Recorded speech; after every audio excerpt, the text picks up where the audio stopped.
আসসালামু আলাইকুম সুপ্রিয় তৃতীয় শ্রেণীর ছাত্র ও ছাত্রীরা, আশা করি তোমরা সকলে অনেক ভালো আছো। তো তোমাদের এখন বার্ষিক পরীক্ষা চলতেছে, সেই সুবাদে তোমাদের মাঝে নিয়ে চলে আসলাম তোমাদের ইসলাম ও নৈতিক শিক্ষা বিষয়ক একটি কমন উপযোগী প্রশ্ন। যে প্রশ্নগুলো তোমরা কমপ্লিট করে যেতে পারলে তোমাদের এখান থেকে 100% কমন চলে আসবে। তো চলো বেশি কথা না বাড়িয়ে আমরা প্রশ্নটা সমাধান করে ফেলি। আমি এখানে তোমাদের উত্তর সহ প্রশ্নটি দিয়েছি, যাতে তোমাদের নতুন করে আর উত্তর খোঁজা লাগে না। তো চলো দেখা যাক।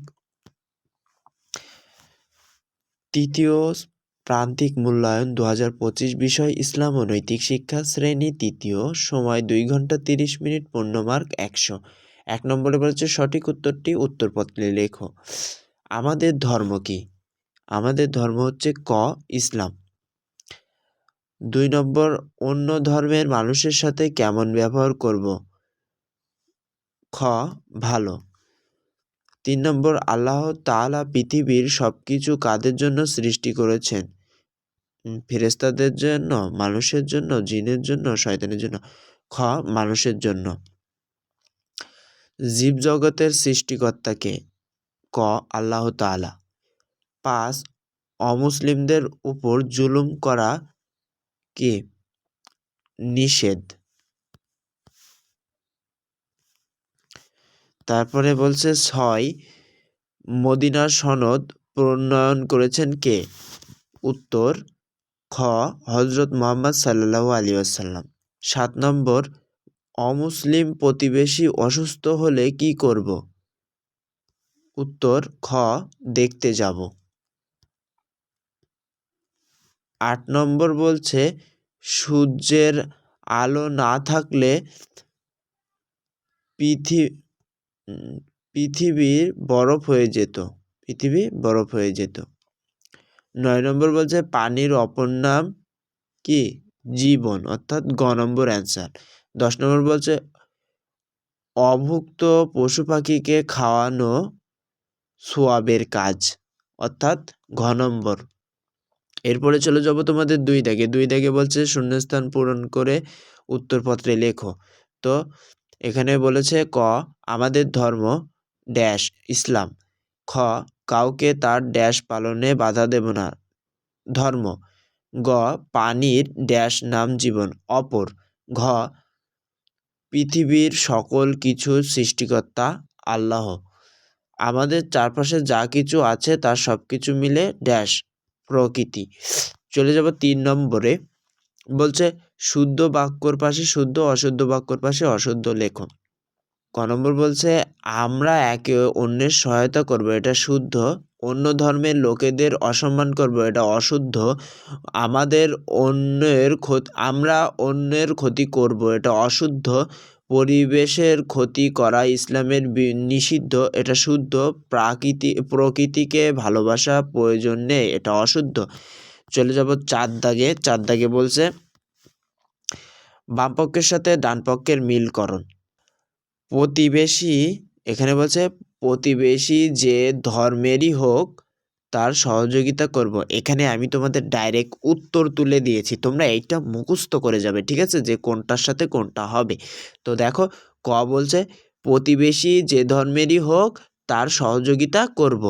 মহানবী সাল্লাল্লাহু আলাইহি সাল্লাম অমুসলিম রোগীদের দেখতে যেতে ও সেবা করতেন। আমরা অন্য ধর্মীয় প্রতিবেশীর সাথে ভালো সম্পর্ক গড়ে তুলব। মহান আল্লাহ সকল কিছুর সৃষ্টি করেছেন।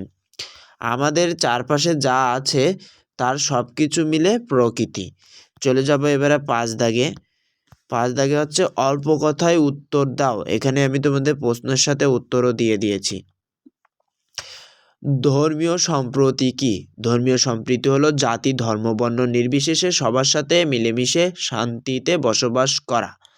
খ নম্বর, অন্য ধর্মের লোকের সাথে আমরা কেমন আচরণ করব? অন্য ধর্মের লোকের সাথে আমরা ভালো ব্যবহার করব, তাদের ধর্ম পালনে বাধা দেব না এবং তাদের অসম্মান করব না। গ নম্বর, সূর্যের আলো ও তাপ না থাকলে কি হতো? সূর্যের আলো তাপ না থাকলে পৃথিবী বরফে ঢেকে যেত, গাছপালা জন্মাতো না এবং জীবজন্তু বাঁচত না। ঘ, আমরা কিভাবে ধর্মীয় সম্প্রীতি বজায় রাখব? আমরা অন্য ধর্মের প্রতি সহনশীল ও শ্রদ্ধাশীল হব এবং তাদের ধর্মীয় কাজে বাধা না দিয়ে ধর্মীয় সম্প্রীতি বজায় রাখব। আমাদের জীবনে গাছপালার ভূমিকা কী? গাছপালা আমাদের অক্সিজেন দেয়, খাদ্য ও ফল দেয়, প্রাকৃতিক পরিবেশকে সুন্দর রাখে এবং আমাদের জীবন রক্ষায় সাহায্য করে। 6 নম্বর বলছে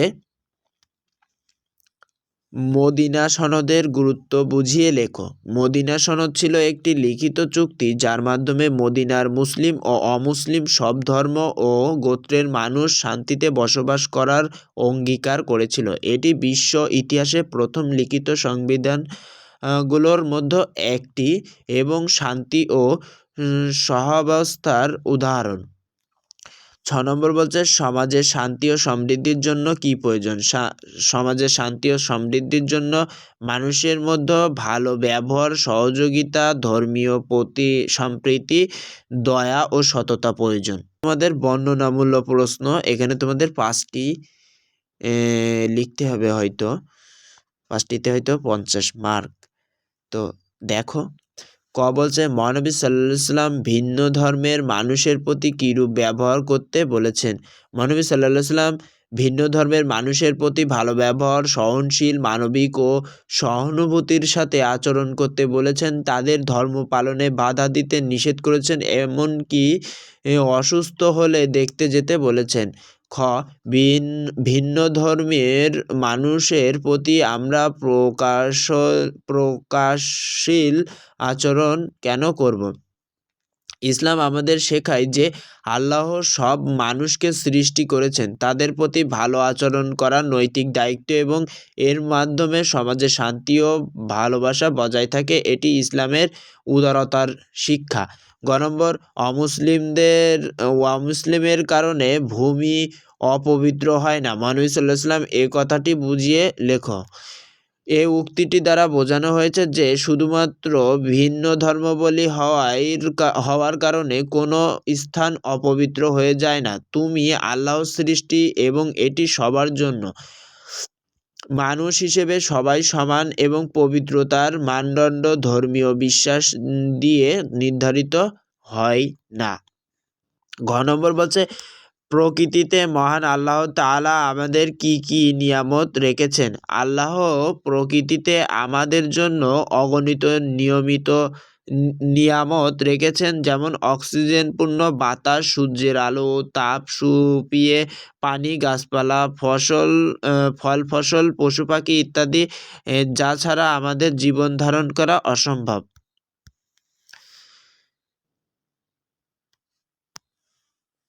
নম্বরে বলছে আমরা কিভাবে পরিবেশের প্রতি যত্নবান হব?